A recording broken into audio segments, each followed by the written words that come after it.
اللهم صلی علی محمد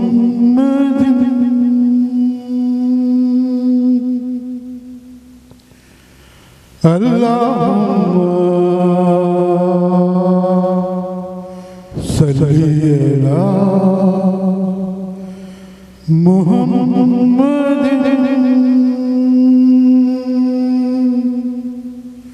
وعلی آلہ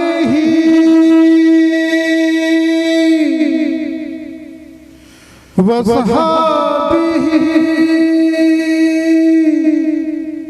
وسلم اللهم صل على محمد وعلى آلہ وصحابہ وسلم.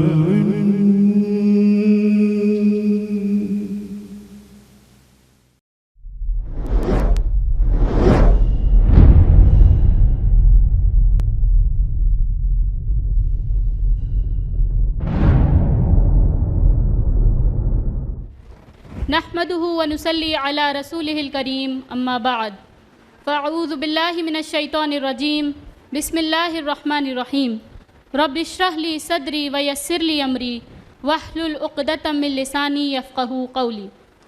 قابل احترام معزز سامعات، میں آپ کی میزبان آج کے اس سیمینار میں آپ سبھی کا خیر مقدم کرتی ہوں.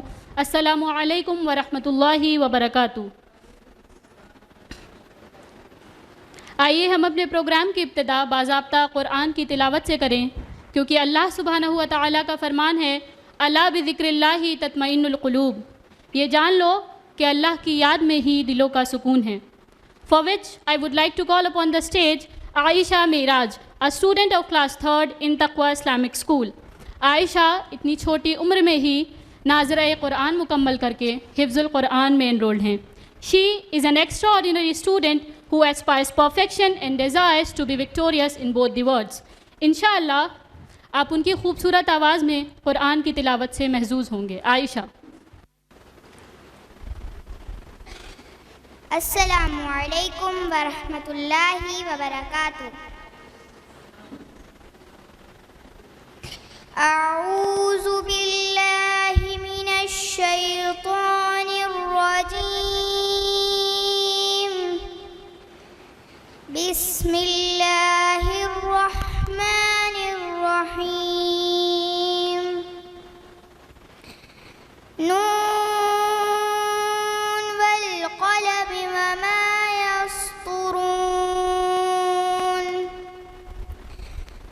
ما أنت بنعمة ربك بمجنون وإن لك لأجرا غير ممنون وإنك لعلى خلق عظيم. فستبصر ويبصرون. بأيكم المفتون. إن ربك هو أعلم بمن ضل عن سبيله وهو أعلم بالمهتدين. ابھی جو قرأت آپ نے سماعت فرمائی وہ تھی سورہ القلم، سورہ نمبر 68، آیہ نمبر 1 to 7، جس کا اردو ترجمہ ہے پناہ چاہتی ہوں میں اللہ کی شیطان مردود سے، اللہ کے نام کے ساتھ جو بڑا مہربان نہایت رحم والا ہے. قسم ہے قلم کی اور جو کچھ وہ لکھ رہے ہیں، آپ اپنے رب کے فضل و کرم سے مجنون نہیں ہیں، اور یقیناً آپ کے لیے تو وہ اجر ہے جس کا سلسلہ کبھی ختم نہیں ہوگا، اور آپ صلی اللہ علیہ وسلم یقیناً اخلاق کے بلند ترین مرتبے پر فائز ہیں۔ تو عنقریب آپ بھی دیکھ لیں گے اور وہ بھی دیکھ لیں گے کہ تم میں سے کون فتنے میں مبتلا تھا۔ یقیناً آپ صلی اللہ علیہ وسلم کا رب خوب جانتا ہے کہ کون اس کی راہ سے بھٹک گیا ہے اور وہ ان کو بھی خوب جانتا ہے جو ہدایت یافتہ ہیں۔ جزاکم اللہ خیرا والسلام علیکم ورحمۃ اللہ وبرکاتہ۔ جزاک اللہ خیرن کثیرہ بیٹا۔ May you touch the horizon of success, my beloved kid. May Allah subhanahu wa ta'ala surround you with his utmost mercy, blessings and protection. اللہ سبحانہ و تعالیٰ سے دعا ہے کہ ہمیں قرآن سے ہدایت اخذ کرنے والا بنا دے اور ہمیں اپنی زندگی میں قرآن اتارنے کی توفیق دے۔ آمین یا رب العالمین۔ جیسا کہ آپ کو معلوم ہے کہ آج کے سیمینار کا ٹاپک ہے رسول حکمت، رسول شفقت، یعنی وہ رسول جنہیں سید المرسلین اور خاتم النبیین جیسے لقب سے نوازا گیا، یعنی ہمارے آخری نبی محمد رسول اللہ صلی اللہ علیہ وسلم، جن پر قرآن نازل ہوا اور جو کہ تمام انسانیت کے لیے سراپا ہدایت ہیں۔ آپ نے نہ صرف ہم تک اللہ کا پیغام پہنچایا بلکہ اپنی سیرت مبارکہ سے قرآن کا بہترین نمونہ بھی پیش کیا، اور آپ کو امت کا اس قدر غم تھا کہ اللہ سبحانہ و تعالیٰ نے قرآن میں کہہ دیا فَلَعَلَّكَ بَاخِعٌ نَفْسَكَ۔ آپ کی ہمارے لیے محبت ہی تھی کہ آپ راتوں کو رویا کرتے تھے۔ انشاءاللہ آج ہم جانیں گے کہ ہمارے نبی کی شفقت کا عالم کیا تھا اور وہ اخلاق کے کس اونچے مقام پر فائز تھے۔ اسی پر مبنی ہوگی ہماری فرسٹ اسپیکر سسٹر طیبہ رفعت کی talk. Sister Tayyibah is an active member of IRO who has completed her master's in philosophy from University of Allahabad. Currently she is pursuing her master's in Arabic. اور اپنی studies کے ساتھ جب بھی انہیں دین کی خدمت کا موقع ملتا ہے یہ ہمہ وقت تیار ہوتی ہیں، اور اسی مقصد کے تحت سسٹر طیبہ آج ہمارے درمیان موجود ہیں۔ I would like to call upon the stage Sister طیبہ۔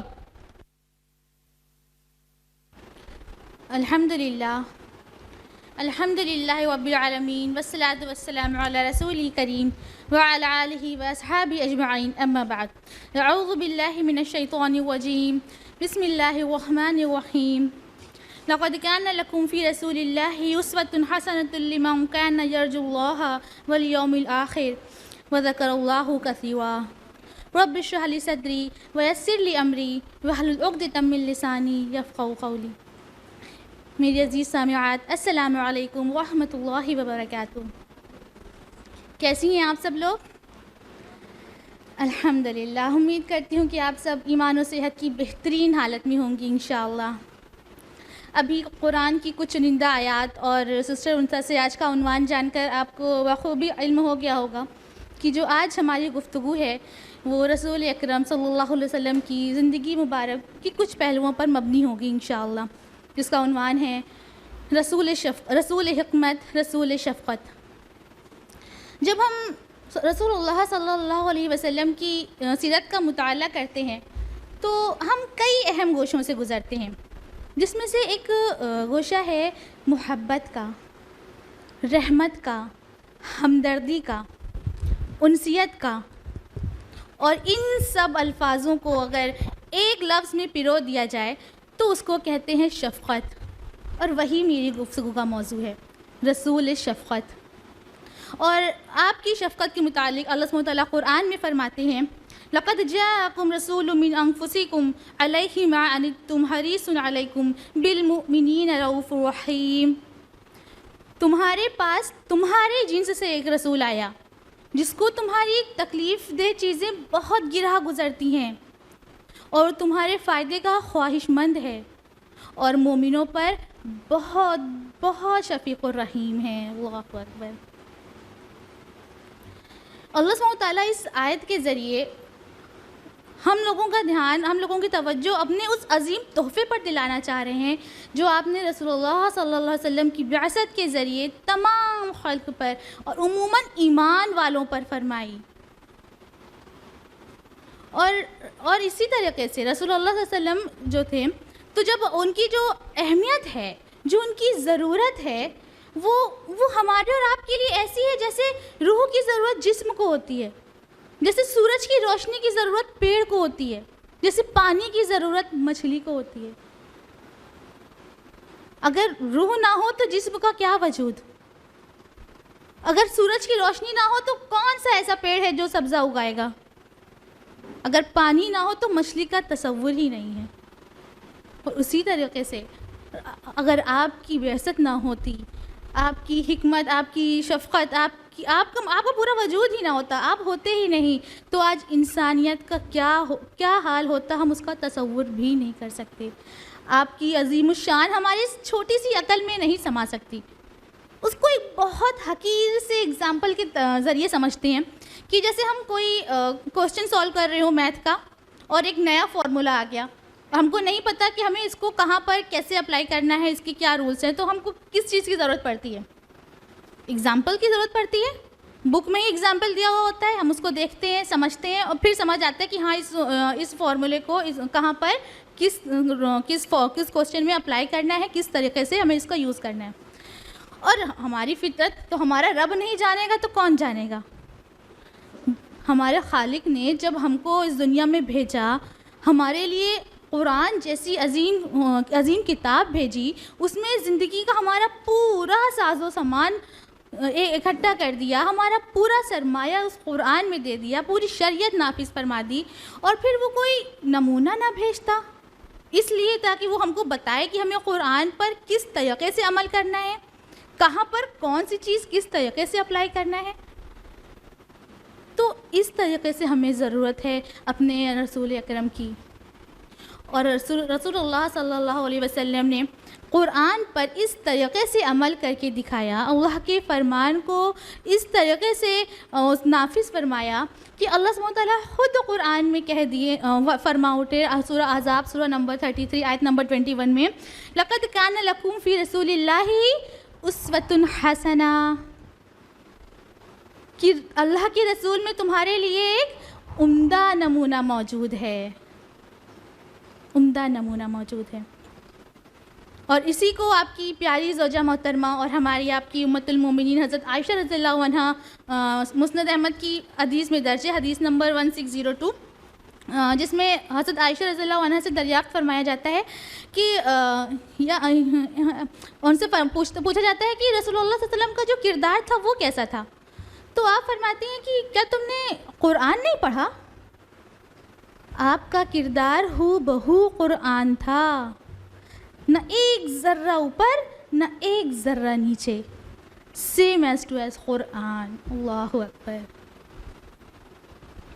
اور پھر جب ہم تعلیمات نبوی کا مطالعہ کرتے ہیں، اس پر غوطہ زنی کرتے ہیں، تو ہم کو معلوم چلتا ہے، اور ہم کو یہ جان کر بالکل حیرانی بھی نہیں ہونی چاہیے کہ عبادات اور عقائد کے بعد جو تیسرا باب آتا ہے وہ ہوتا ہے محبت کا، اخلاق کا، شفقت کا، اور جس میں سب سے پہلے ہم کو گواہی ملتی ہے اپنے رب العزت کی سورہ قلم سورہ نمبر 68 آیت نمبر 4 میں، جو ابھی آپ نے سماعت فرمائی کہ بے شک آپ اخلاق کے عظیم عہدے پر فائز ہیں، اس عہدے پر نہ کبھی کوئی پہنچ سکا ہے اور نہ کبھی کوئی پہنچ پائے گا، آپ اخلاق کے اس عہدے پر فائز ہیں۔ اللہ اکبر۔ اور اگر ہم یہ بات دنیا میں دیکھیں تو دنیا میں جتنی بھی حکومتیں ہیں، وہ انڈیا کی حکومت ہو، پاکستان کی ہو، امریکہ کی ہو، سعودی، مطلب جتنی بھی حکومتیں ہیں، ان کی کچھ نہ کچھ رولز ہیں، کچھ لاز ہیں، وہ کس لیے ہیں؟ وہ اخلاقی برائیوں کو ہی دور کرنے کے لیے ہیں۔ انسان میں کچھ نہ کچھ اخلاقی برائی ہوتی ہے، اسی کو دور کرنے کے لیے سارے رولز اور لاز بنائے جاتے ہیں۔ پوری دنیا اس رول اور لاز پر مبنی ہے۔ اور اگر اس چیز کو ہم رسول اللہ صلی اللہ علیہ وسلم کی زندگی مبارک میں دیکھیں تو آپ نے کیسی تکمیل کری اللہ کے فرمان کی۔ اس جاہلیت کے دور میں جس وقت ساری تمام سماجی برائیاں، فحش اپنے عروج پر تھا، بدعت، شرکیانہ حرکتیں، سب کچھ، یعنی جتنی بھی برائی ہو سکتی ہے وہ سب کچھ صرف تھی نہیں بلکہ اپنے عروج پر تھیں۔ اس جاہلیت کے دور میں ہمارے رسول اللہ صلی اللہ علیہ وسلم معصوم تھے، شفیق تھے، امین تھے. آپ نے کبھی بھی اپنی ذات پر ہوئے ظلم کا بدلہ لیا ہی نہیں، کبھی بھی نہیں لیا. آپ پر گندگی پھینکی گئی، آپ کا مذاق اڑایا گیا، نعوذ باللہ آپ کو گالیاں تک دی گئیں، اور آپ نے کیا کیا؟ صبر کیا، صبر کیا، صبر کیا. آپ پر پتھر برسائے گئے، اور اتنے برسائے گئے کہ آپ کا جوتا خون سے بھر اٹھا. اور جب بدلہ لینے کا وقت آیا تب آپ نے کیا کیا؟ ان کو معاف کر دیا، اور نہ صرف معاف کیا بلکہ ان کے حق میں دعا بھی فرمائی. اللہ اکبر، اللہ اکبر. ایسی شفقت، ایسی محبت جس کو آج سننے کے لیے، دیکھنے کے لیے ہماری آنکھ کان ترس جاتے ہیں. ایسی محبت. وہ دن یاد کریے جب رسول اللہ صلی اللہ علیہ وسلم کو پتہ چلا تھا جبریل علیہ السلام کے ذریعے کہ آپ کی امت کے بھی کچھ فرد ایسے ہوں گے جو جہنم میں جائیں گے. کیا حال ہوا تھا آپ کا؟ اتنے زیادہ بے چین، ایسی کیفیت جو جتنے صحابہ تھے انہوں نے کبھی ایسی کیفیت میں آپ کو نہیں دیکھا.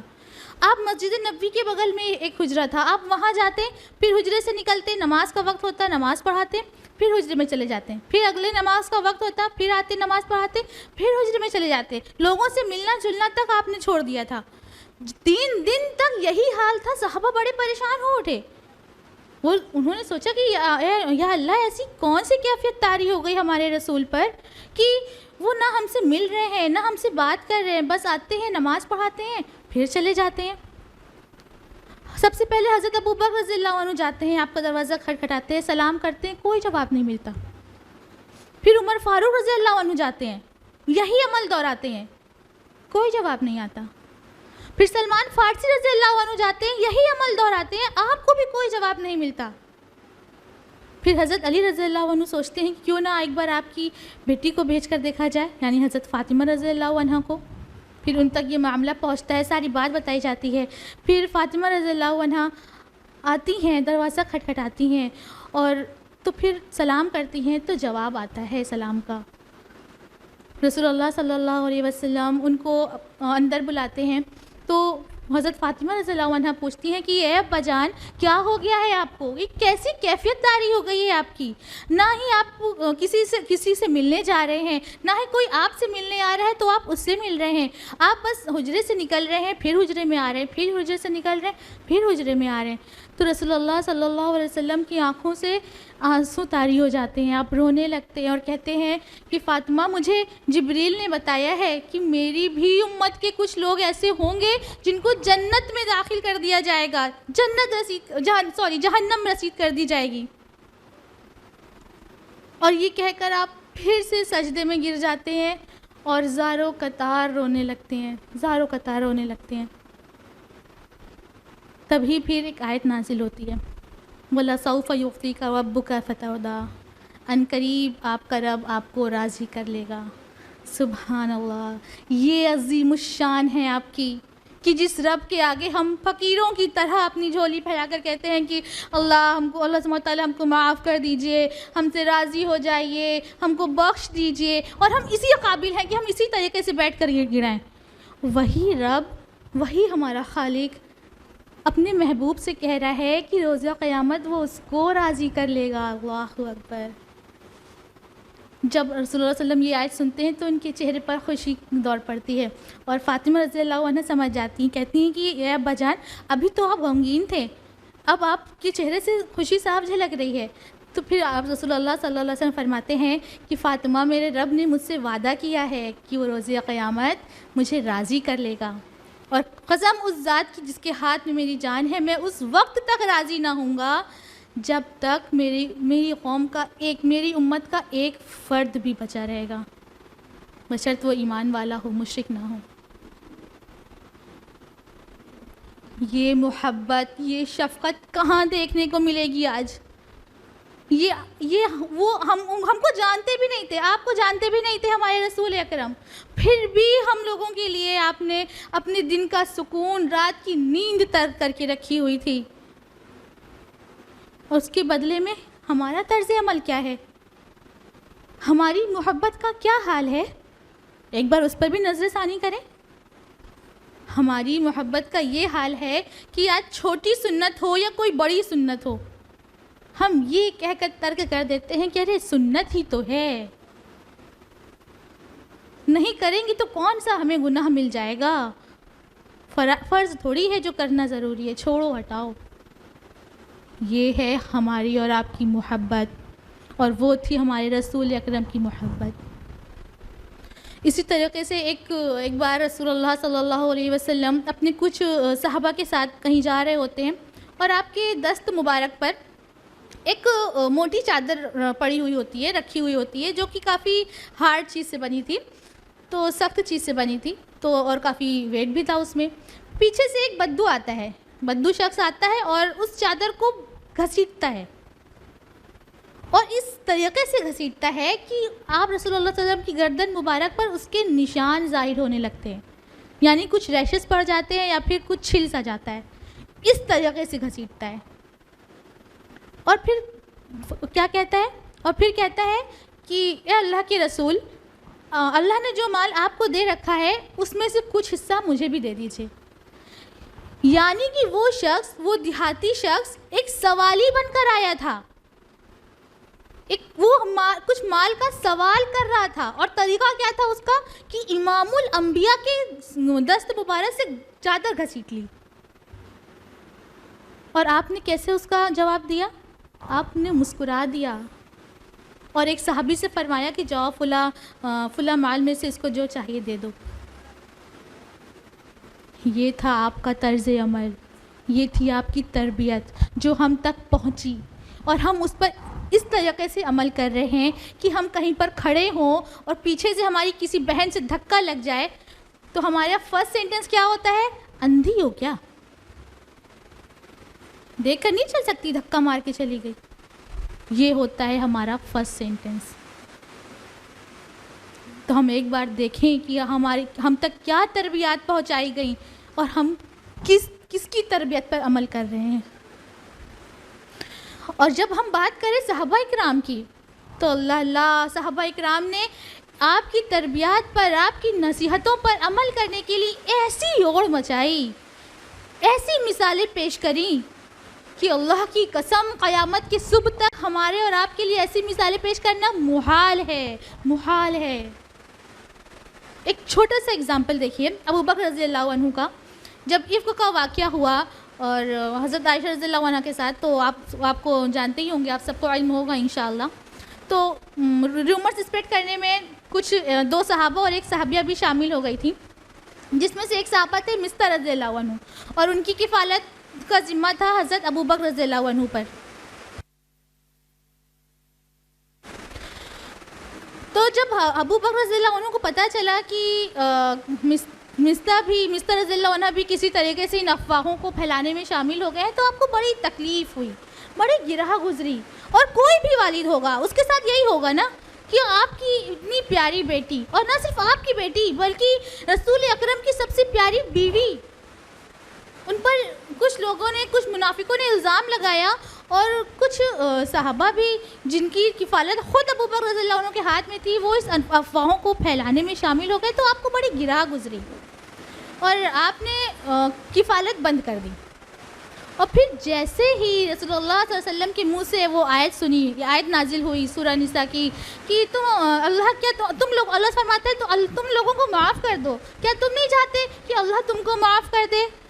ابو بکر رضی اللہ عنہ کا کہنا ہے کہ بس وہ آیت سننا بھر تھا کہ میں نے فوراً مستر رضی اللہ عنہ کو معاف کر دیا، نہ صرف معاف کیا بلکہ ان کی کفالت بھی پھر سے اسٹارٹ کر دی، اور نہ صرف کفالت اسٹارٹ کری بلکہ اس کو مزید اضافہ کر دیا، یعنی جو اماؤنٹ تھا وہ اور بڑھا دیا۔ اللہ اکبر! بے شک یہ ابو بکر رضی اللہ عنہ کا ایمان کا درجہ تھا، ان کا یقین تھا اللہ پر، ان کا ایمان تھا رسول اللہ پر، لیکن یہ ایمان کب تھا؟ اس ایمان کی بنیاد کیا تھی؟ رسول اکرم صلی اللہ علیہ وسلم کی تربیت، وہ آپ کی تربیت پر فوراً لبیک کہتے تھے، اس لیے ان کے لیے بہت آسان تھا قرآن کی ہر ایک نازل کردہ آیت پر فوراً عمل کرنے لگ جانا، فوراً عمل کرنے لگ جانا۔ اور ایسی بات نہیں ہے کہ یہ تربیات، یہ نصیحتیں صرف صحابہ تک ہی محدود رہیں، ہم تک نہیں پہنچیں، ہم تک بھی پہنچیں اور بہت خوب طریقے سے پہنچیں۔ وہ حدیث یاد ہے آپ لوگوں کو، مسند احمد کی حدیث نمبر 9699، جس کا مفہوم ہے کہ ایک صحابی آتے ہیں رسول اللہ صلی اللہ علیہ وسلم کے پاس اور فرماتے ہیں کہ یا رسول اللہ، میرے ایک بازو میں ایک عورت رہتی ہے اور وہ بڑی عبادت گزار ہے، وہ نوافل نماز بھی بہت پڑھتی ہے، وہ نوافل صدقات بھی بہت دیتی ہے، وہ نوافل روزے بھی بہت رکھتی ہے، اس نے نوافل حج بھی کر رکھے ہیں، لیکن اس کا اخلاق اچھا نہیں ہے۔ وہ اپنے پڑوسیوں سے جب بات کرتی ہے تو ان کو گالیاں دیتی ہے، وہ اپنے عمل سے، اپنی زبان سے لوگوں کو تکلیف پہنچاتی ہے۔ تو رسول اللہ صلی اللہ علیہ وسلم نے فرمایا کہ وہ عورت جہنمی ہے۔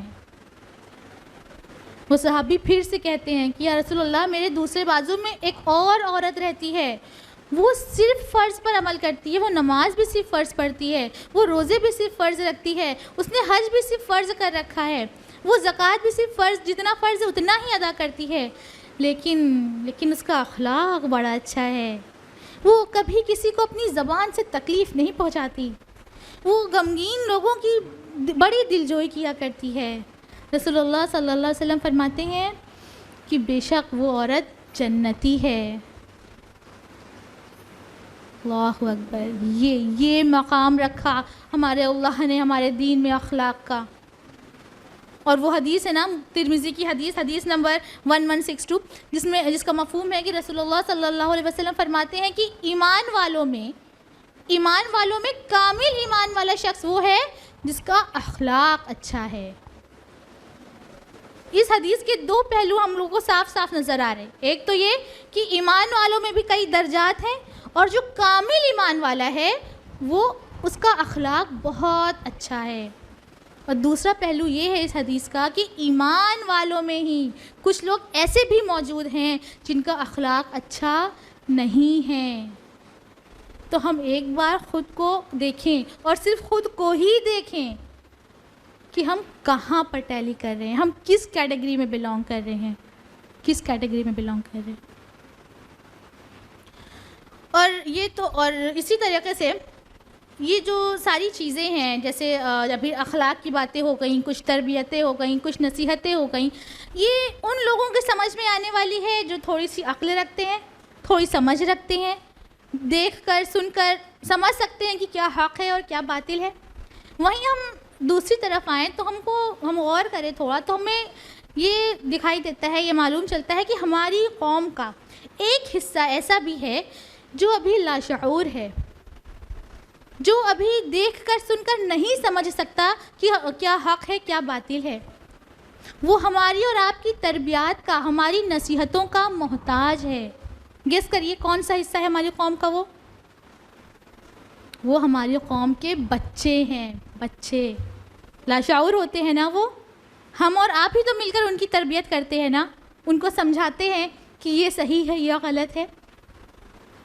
اور اس وقت بھی اس قوم کا ایک حصہ تھا، ایسا نہیں کہ رسول اللہ صلی اللہ علیہ وسلم کے زمانے میں کوئی بچے ہی نہیں تھے اور ہم تک یہ بات پہنچی ہی نہیں کہ ہم بچوں کی تربیت کیسے کریں، ایسا بالکل نہیں ہے، بلکہ ہم تک بہت خوب طریقے سے پہنچی۔ اکثر ہمارے ساتھ ایسا معاملہ ہو جاتا ہے کہ گھر میں کوئی بات ہو گئی یا کہیں سے بھی کچھ بھی موڈ سوئنگس ہو گئے، کچھ فرسٹریشن ہو گئی، تو کہاں پر اتر رہی ہے وہ؟ چاہ کر بھی نہ چاہتے ہوئے بھی بچوں پر، ہے نا۔ کچھ ہسبینڈ وائف ہیں، ہسبینڈ وائف میں کچھ بات ہو گئی، غصہ کس پر اتر رہا ہے؟ بچوں پر۔ اور اکثر عورتوں میں یہ معاملہ بھی دیکھنے کو ملتا ہے کہ جو ہمارے خود کے اپنے بچے ہوتے ہیں، ہم ان پر بڑی محبت، بڑی شفقت، بڑی رحمت برساتے ہیں، لیکن وہیں اسی جگہ پر کوئی دوسرا سامنے کسی اور کا بچہ آ جاتا ہے، اور اسپیشلی اس عورت کا، اس شخص کا بچہ آ جائے جس کو ہم ذاتی طور پر دیکھنا بھی پسند نہیں کرتے، تو پھر شفقت کا، وہ محبت، وہ رحمت کا معاملہ نظر نہیں آتا۔ اور اسی پہلو کو اگر ہم سیرت النبوی میں تلاشنے کی کوشش کریں تو ہم دیکھیں گے کہ رسول اکرم کا جو معاملہ تھا بچوں کے ساتھ، جو تعلقات تھا بچوں کے ساتھ، وہ بڑا مزیدار تھا، بڑا کھیل کود کا معاملہ تھا. کھیل کود میں آپ تربیت بھی کرتے تھے، نصیحت بھی کرتے تھے. ایک حدیث ہے صحیح بخاری کی حدیث نمبر 6129، انس بن مالک رضی اللہ عنہ اس کے راوی ہیں، فرماتے ہیں کہ رسول اللہ صلی اللہ علیہ وسلم روز میرے گھر آیا کرتے تھے. پوچھا گیا کہ ایسی کیا خاص وجہ تھی جو رسول اکرم روز آپ کے گھر جایا کرتے تھے؟ پتہ چلتا ہے کہ ان کے گھر میں ان کے ایک چھوٹے بھائی تھے عمیر، وہ ان سے ملنے جایا کرتے تھے. عمیر رضی اللہ عنہ کے پاس ایک چڑیا تھی، وہ اپنی چڑیا سے بہت خوش رہتے تھے. تو رسول اللہ صلی اللہ علیہ وسلم ساتھ میں جا کر روز ان کے ساتھ جا کر ان کے ساتھ اور ان کی چڑیا کے ساتھ کھیلا کرتے تھے، ہنسا کرتے تھے، اور یہاں تک کہ ان کو چھیڑا بھی کرتے تھے. ایسی بہت ساری احادیث موجود ہیں کہ رسول اللہ صلی اللہ علیہ وسلم جب مدینے میں سڑکوں پر نکلتے، بچے کھیل رہے ہوتے، آپ ان کے سر پر ہاتھ پھیرتے ہوئے چلے جاتے. ایک صحیح بخاری کی حدیث ہے، حدیث نمبر 5652، جس میں رسول اللہ صلی اللہ علیہ وسلم اپنے کچھ صحابہ کے ساتھ ایک قبیلے میں جاتے ہیں. وہ قبیلہ شہر سے ہٹ کے تھوڑا دور ہوتا ہے. وہاں جاتے ہیں، وہاں کچھ بچے کھیل رہے ہوتے ہیں، تو آپ کچھ بچوں کے سر پہ ہاتھ پھیرتے ہیں، ایک بچے کو اٹھا کر اپنی گود میں لے لیتے ہیں، اس کو بوسہ لیتے ہیں. تو وہاں پر اسی قبیلے کا ایک شخص کھڑا ہوا ہوتا ہے، وہ کہتا ہے کہ یا رسول اللہ ہم تو ایسا نہیں کرتے. یعنی اس قبیلے میں ایسا معاشرہ تھا کہ اب بچے کو ایسے کھلے عام بوسہ لینا، اس کو گود لے لینا، اس کو پیار کرنا باعث شرم تھا. مطلب وہ سوچتے تھے یہ ساری چیزیں چار دیواروں کے پیچھے کے اندر کا کام ہے، اور اسپیشلی ماں کا کام ہے، ہم ایسا نہیں کرتے. اور وہ بڑے فخر سے بتا رہا تھا کہ یا رسول اللہ ہم تو ایسا نہیں کرتے. تو پتہ ہے آپ نے کیا جواب دیا اس کو؟ آپ نے کہا کہ جب تمہارے دل سے ہی رحم نکال دیا گیا ہے تو اس میں کیا کروں؟ اللہ اکبر. یعنی بچوں کو بوسہ لینا، ان سے محبت کرنا، ان کے ساتھ شفقت کا معاملہ کرنا، ان کے ساتھ تھوڑا سا کھیل کود کر لینا ہمارے دل میں رحمت ہونے کی ایک نشانی ہے. اور آج جس طریقے سے پورے عالم میں جینوسائیڈ پھیلا ہوا ہے نا، ایک وبا کی طرح جو پھیل رہا ہے نا، ایسا لگتا ہے گویا اللہ یہ رحمت بہت جلد ہم سے چھین لے رہا ہے. اللہ اکبر. اللہ ہمارے قوم کے بچوں کی ہر فتنوں سے حفاظت فرمائے، آمین ثم آمین. اسی طریقے سے ایک حدیث ہے، صحیح بخاری کی حدیث ہے، حدیث نمبر 3747، اس کے راوی ہیں اسامہ بن زید رضی اللہ عنہ. فرماتے ہیں کہ جب میں بہت چھوٹا تھا تو رسول اللہ صلی اللہ علیہ وسلم اپنی گود میں ایک طرف مجھے بیٹھاتے اور ایک طرف حسن رضی اللہ عنہ کو بیٹھاتے. اور یاد رکھیے کہ جو اسامہ بن زید رضی اللہ عنہ ہے نا، وہ حبشی تھے. یعنی ایک گود میں آپ ایک حبشی بچے کو بیٹھال رہے ہیں اور گود میں دوسری طرف اپنے اہل بیت، اپنے نواسے کو بیٹھال رہے ہیں. یہ برابری کا معاملہ رکھتے تھے ہمارے رسول اکرم صلی اللہ علیہ وسلم. اور اسامہ بن زید رضی اللہ عنہ فرماتے ہیں کہ جب رسول اللہ صلی اللہ علیہ وسلم ہم کو اپنی گود میں بیٹھاتے تو وہ کبھی ہمارے سر سے لایا کرتے، کبھی ہمارا بوسہ لیا کرتے، اور ہم دونوں کو اپنے سینے سے لگا لیتے. اللہ اکبر. کیا خوش قسمتی بچے تھے وہ. اپنے سینے سے لگا لیا کرتے اور پھر دعا کرتے کہ یا اللہ میں ان دونوں سے بہت محبت کرتا ہوں، آپ بھی ان سے محبت کریے. اللہ اکبر. اللہ اکبر. اور اگر ہم یہ سوچ رہے ہیں کہ بچوں کے ساتھ جو آپ کا معاملہ تھا وہ صرف کھیل کود، محبت اور شفقت تک ہی سیمت تھا، نہیں، بالکل نہیں. اسی محبت میں، اسی شفقت میں، اسی انسیت میں، اسی ہمدردی میں آپ کی تربیات اور آپ کی نصیحتیں بھی شامل تھیں. ایک چھوٹی سی جھلک دیکھیے. عبداللہ ابن عباس رضی اللہ عنہ کی حدیث ہے، ترمذی کی حدیث ہے، حدیث نمبر 2516، جس میں عبداللہ ابن عباس رضی اللہ فرماتے ہیں کہ جب میں بہت چھوٹا تھا، عموماً 10-11 سال کا، اللہ عالم، جب میں بہت چھوٹا تھا تو رسول اللہ صلی اللہ علیہ وسلم کے ساتھ کہیں جا رہا تھا تو آپ نے مجھے کچھ نصیحت کری. ایک چھوٹے سے بچے کو جو ابھی حق اور باطل اور صحیح اور غلط، مطلب اس کو کچھ بھی نہیں سمجھ آتی ٹھیک طریقے سے، اس کو کیا نصیحت کر رہے ہیں رسول اللہ صلی اللہ علیہ وسلم. آپ بس اس کے الفاظ پر غور فرمائیے کہ پہلی نصیحت کری کہ اللہ کے احکام کی حفاظت کرو. دوسری نصیحت فرمائی کہ اللہ کے حقوق ادا کرو، گویا تم اسے اپنے سامنے پاؤ گے. تیسری نصیحت کہ جو مانگنا ہو اللہ سے مانگو، جو چاہنا ہے اللہ سے چاہو. چوتھی نصیحت کہ اگر دنیا کے تمام لوگ مل کر بھی تم کو کوئی فائدہ پہنچانا چاہیں تو نہیں پہنچا سکتے سوائے اتنا جتنا تمہارا رب چاہے. اگر دنیا کے تمام لوگ مل کر تمہیں کوئی نقصان پہنچانا چاہیں تو نہیں پہنچا سکتے سوائے اتنا جتنا تمہارا رب چاہے. ایک چھوٹے سے بچے کو وہ تعلیمات دے رہے ہیں جن تعلیمات پر عمل کرنے کے لیے آج ہمارے بھی پیر لڑکھڑا جاتے ہیں. صحیح بخاری کی حدیث ہے، حدیث نمبر 1491، حسن رضی اللہ عنہ کا واقعہ ہے. تو حسن رضی اللہ عنہ صدقات کی کچھ کھجور رکھا ہوا رہتا ہے اور وہ ایک کھجور اٹھا کر، حسن بہت چھوٹے رہتے ہیں وہ، تو ایک کھجور اٹھا کر اپنے منہ میں ڈال لیتے ہیں. تو رسول اللہ صلی اللہ علیہ وسلم جب یہ دیکھتے ہیں تو فوراً آپ کے منہ میں انگلی ڈال کر وہ نکالنا چاہ رہے. بچے لوگ جو بہت چھوٹے ہوتے ہیں تو اپنے منہ میں کچھ ڈال لیتے تو بند کر لیتے ہیں نا زور سے، دونوں دانت سے دبا لیتے پھر کھولتے نہیں ہیں. تو اسی طریقے سے حسن رضی اللہ عنہ نے بھی اپنے دانت کو ملا لیا اور آپ کی انگلی کو اندر نہیں جانے دے رہے تھے. تو ایک صحابی نے فرمایا کہ یا رسول اللہ وہ ابھی بہت چھوٹے ہیں، معصوم ہیں، جانے دیجیے. تو رسول اللہ صلی اللہ علیہ وسلم فرمایا کہ نہیں، یہ اہل بیت میں سے ہے اور اہل بیت پر صدقہ حرام ہے. اور آپ نے اس کھجور کو ان کے منہ سے نکال کر ہی دم لیا. یعنی وہ بچہ جو ابھی جانتا ہی نہیں کہ صدقہ ہے کیا چیز، صدقہ الفاظ سے بھی واقف نہیں ہے، وہ معصوم بچہ، اس کو بتا رہے ہیں کہ صدقہ تم پر حرام ہے. یہ ہے آپ کی اعلیٰ تربیت، یہ ہے آپ کی نصیحت. اور پھر آپ نے ایسی تربیت فرمائی اور پھر آپ کی تربیت یافتہ صحابہ نے ایسے کارنامے انجام دیے، اتنی چھوٹی چھوٹی عمر میں کارنامے انجام دیے کہ گویا وہ دوبارہ ہو ہی نہیں سکتا. عبداللہ ابن عباس رضی اللہ عنہ، جن کو آپ دعائیں فرما رہے تھے کہ اللہ تو بھی ان سے محبت کر، وہ آگے چل کے قرآن کے فرسٹ مفسر بنے، جن کی تفسیر اب تک ہمارے اور آپ کے بیچ موجود ہے. ابن عباس، اور ہم لوگ پڑھتے ہیں الحمدللہ، فرسٹ مفسر بنے. وہ اسامہ بن زید رضی اللہ عنہ، جن کو آپ اپنی گود میں بیٹھالے ہوئے تھے، اور ان کو وہ 17 سال کی عمر میں ایسی بڑی فوج کے سپہ سالار بنتے ہیں جس کو ایک بہت بڑی طاقت کا تختہ پلٹ کرنے کے لیے بھیجا جا رہا تھا. اور آپ کی فوج میں بہت سارے آپ سے بڑے صحابی موجود تھے، لگ بھگ 40 اور 50 پلس ایج کے صحابی بھی موجود تھے. اور اسامہ بن زید رضی اللہ عنہ کی جو ایج تھی وہ تھی 17 سال. حسن رضی اللہ عنہ، حسین رضی اللہ عنہ کے کیا واقعات تھے بھی پچھلے گزرے دنوں میں آپ نے خوب طریقے سے سنا ہوگا. تو یہ ہے آپ کی اعلیٰ تربیت، یہ ہے آپ کی نصیحتیں. جیسی آپ نے تربیت کری ویسے ہی بچہ اس نے اس کو اخذ کیا، بڑا ہوا، پھر وہی اس کے عمل سے ظاہر ہوا. اب ایک بار پلٹ کر آتے ہیں، اپنے ایرا کو دیکھتے ہیں. ہمارے اور آپ کے بیچ میں جن کی تربیت کی گئی، جنہوں نے ہم سے اور آپ سے تربیت پائی، ہماری امت سے تربیت پائی، آج وہ کس عمر میں کیا کام کر رہے ہیں؟ کوئی منور فاروقی بن کر اسٹینڈ اپ کامیڈی کر رہا ہے، کوئی فیصل عدنان بن کر فیمس ٹک ٹاکر بن رہا ہے، کوئی عرفی جاوید بن کر فحش کی بد سے بدترین جسم کی طریقے سے بد سے بدترین طریقے سے جسم کی نمائش کر رہا ہے.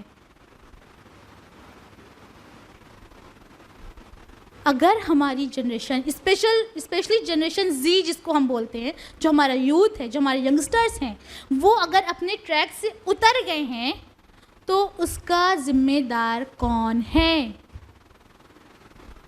ایک بہت بڑا کوسچن مارک. کون آگے آتا ہے اور ذمہ داری لیتا ہے کہ ہاں ہماری وجہ سے ایسا ہوا؟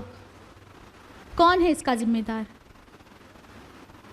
اگر ہم اس کو جائیں نا اس کی تہہ میں، تو ہر ایک شخص ہے ذمہ دار، ہر ایک شخص، ہر ایک فرد ہے ذمہ دار. اور اگر ہم یہ سوچ رہے ہیں کہ اب تو دنیا ختم ہی ہونے والی ہے، اب تو کچھ بھی نہیں ہو سکتا، اب تو سب کچھ ختم ہو گیا، نہیں، ابھی بھی یہی مناسب وقت ہے. یوتھ کلب کا نام آپ سب نے سنا ہوگا نا، اور سب اس کے ممبرس کو سنتے بھی ہوں گے انشاءاللہ. تو اگر کبھی ان کی ہسٹری اٹھا کر دیکھیں کہ وہ پہلے کیا تھے اور اب کیا ہیں. جب ان کی زندگی میں دین نہیں داخل ہوا تھا تب ان کی کیا زندگی تھی، جب ان کی زندگی میں دین داخل ہو گیا تب ان کی کیا زندگی ہے. تو ایسا بالکل نہیں ہے کہ ہمارے پاس اگزامپلس موجود نہیں ہیں، نہیں، ہمارے پاس اگزامپلس بھی موجود ہیں، ہر ایرا میں موجود ہیں، روڈ میپ بھی موجود ہے. تو پھر کیا موجود نہیں ہے ہمارے پاس عمل موجود نہیں ہے. ہم عمل سے خالی ہیں. تو اللہ کے رسول تو اپنے حجۃ الوداع پر اللہ کو اپنا گواہ بنا چکے ہیں. اب یہ ذمہ داری ہماری اور آپ کی ہے کہ ہم خود کی بھی تربیت کریں اور ساتھ ہی ساتھ اپنی اولاد کی، اپنے نسل کی بھی تربیت کریں. اور بہت چھوٹی چھوٹی چیزوں سے ہم ایسا کر سکتے ہیں. ایسا نہیں ہے کہ بس ہم کو دنیا تک کر کے اب جنگ کے میدان میں نکل جانا ہے. نہیں، ہم بہت چھوٹے چھوٹے عمل کر کے ایک بہت بڑے گول کو اچیو کر سکتے ہیں انشاءاللہ. جیسے کہ ہم جو دوسروں کو تربیت کریں، جو ہم چاہتے ہیں کہ جو چیزیں ہماری اولاد میں جائیں، ہمارے نسل میں جائیں، اسی چیز پر ہم خود بھی عمل کریں نا. ہم کسی بھی انبیاء کی لائف سٹوری اٹھا کر دیکھ لیں، کسی بھی صحابہ کی سٹوری اٹھا کر دیکھ لیں. آپ لوگوں نے کبھی کسی ایسی بات کا حکم ہی نہیں دیا جس پر آپ نے خود عمل نہیں کیا. اگر آج والدین چاہ رہے ہیں کہ ان کا بیٹا نمازی بنے تو ان کو بھی چاہیے کہ وہ 5 وقت کی نماز پڑھے نا. اگر آج کے والدین چاہ رہے ہیں کہ ان کا بیٹا صدیق کہلائے تو والدین کو بھی چاہیے کہ وہ بھی جھوٹ نہ بولے. اور اگر ہم عمل نہیں کرتے ہیں تو کوئی مسئلہ نہیں ہے، اب کریں. جب پتہ چلے، جب احساس ہو، جب ضمیر جاگے تب کریں. عمل کرنا شروع کریں. اور پھر کیا کریں؟ پھر تربیت کا کوئی موقع نہ چھوڑے. جنگ احد کا ایک بہت پیارا سا واقعہ ہے کہ جب مشرکین کی جو فوج تھی وہ صحابہ اکرام پر حاوی ہو گئی، اور ایک صحابی تھے رسول اللہ صلی اللہ علیہ وسلم کو پروٹیکٹ کرنے کے لیے انہوں نے اپنی باہیں پھیلا لی. تو ایک تیر آیا اور ایک صحابی کے فنگر میں لگا تو کی آواز آئی. کچھ چیز اچانک سے لگتی ہے تو آواز آتی ہے نا منہ سے، اسی طریقے کی کوئی آواز آئی. تو اس جنگ کے میدان میں جہاں پر ہر طرف تلوار بازیاں ہو رہی ہیں، خون خرابہ ہو رہا ہے، صحابہ شہید ہو رہے ہیں، اس ماحول میں رسول اللہ صلی اللہ علیہ وسلم تربیت فرما رہے ہیں اور کہہ رہے ہیں کہ اگر تم اپنے منہ سے یہ آواز نہ نکالتے نا، اس کی جگہ ایک حدیث کے مطابق سبحان اللہ اور دوسری حدیث کے مطابق اللہ اکبر بولتے تو ہو سکتا تھا فرشتے تم کو اٹھا لیں. اللہ اکبر. یعنی اس ماحول میں بھی تربیت جاری ہے. تو ہم کو بھی تربیت کا کوئی موقع نہیں چھوڑنا، نہ اپنا، نہ اپنی اولاد کا، نہ اپنی نسل کا. اور تیسری جو سب سے اہم کرنے والی چیز ہے وہ یہ ہے کہ ہمیں اپنا گول سیٹ کرنا ہے. جب تک گول سیٹ نہیں ہوگا، ہم کو پتہ ہی نہیں رہے گا کہ ہمیں کہاں جانا ہے، تو ہم کسی بھی راستے پر چل پڑیں. خالد بن ولید رضی اللہ عنہ فرماتے ہیں کہ جب میں کسی جنگ کے لیے کوئی خط لکھتا یا لکھاتا تو کسی دوسرے فوج کو، تو اس میں ایک لائن ضرور لکھواتا تھا. کیا لائن تھی وہ لائن یہ تھی کہ وہ لکھواتے تھے کہ تمہارا جس فوج سے سامنا ہو رہا ہے، وہ دشمن کو خط لکھواتے ہوئے یہ لکھتے تھے دشمن کو خطاب کرتے ہوئے کہ تمہارا جن لوگوں سے سامنا ہو رہا ہے وہ ان کے مطابق جو تمہیں اپنی جان، اپنی شان، شوکت جتنی محبوب ہے، تمہارے سامنے والی فوج کو اس سے اتنی ہی یا اس سے زیادہ اپنی موت محبوب ہے. اپنی موت محبوب ہے. تو ایسی کون سی چیز تھی صحابہ کے پاس جس کی وجہ سے صحابہ کرام کو اپنی موت محبوب ہو گئی؟ آج ہم میں سے کوئی بھی ایسا شخص ہے جو یہ کہہ کر کھڑا ہو جائے کہ ہاں بھائی ہمارا ہو چکا، ابھی ہمیں موت آ جائے ہمیں کوئی فرق نہیں پڑتا، ہم بالکل تیار ہیں، اب جنت میں ہی جانا ہے کوئی گارنٹی ہے ہمارے ایسے عمل؟ صحابہ کے پاس اعمال تھا اور وہ جانتے تھے کہ اب وہ اگر وہ زندہ ہیں تو دنیا ان کی ہے، اور جب موت آئے گی تو آخرت ان کی ہی ہونے والی ہے.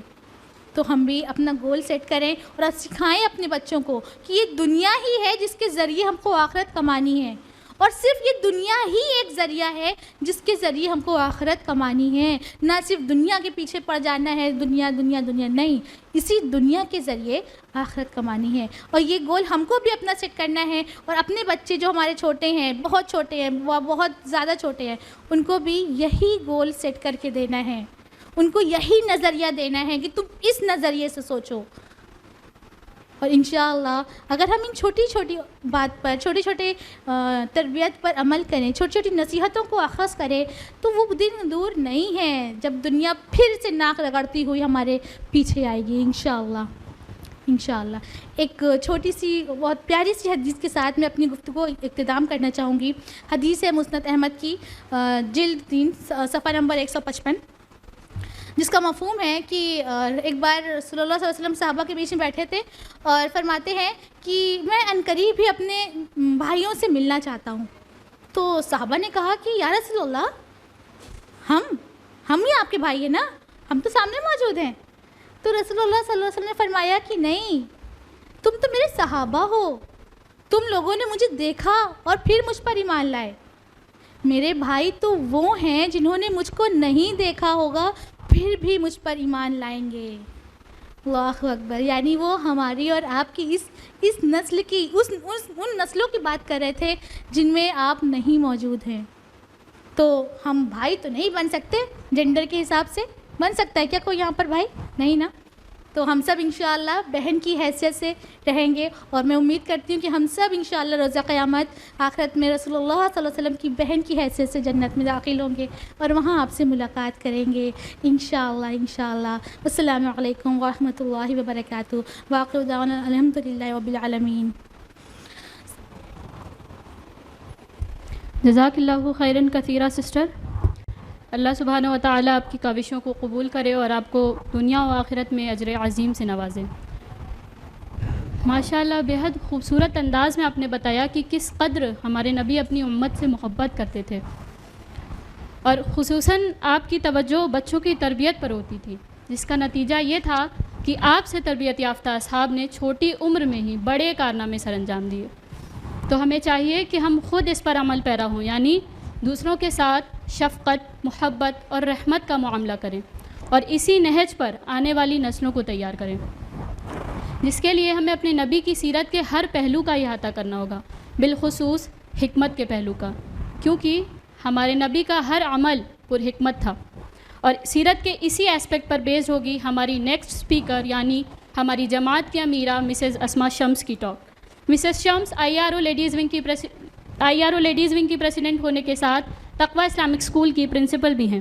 After completing Hare graduation she has perceived masters in education.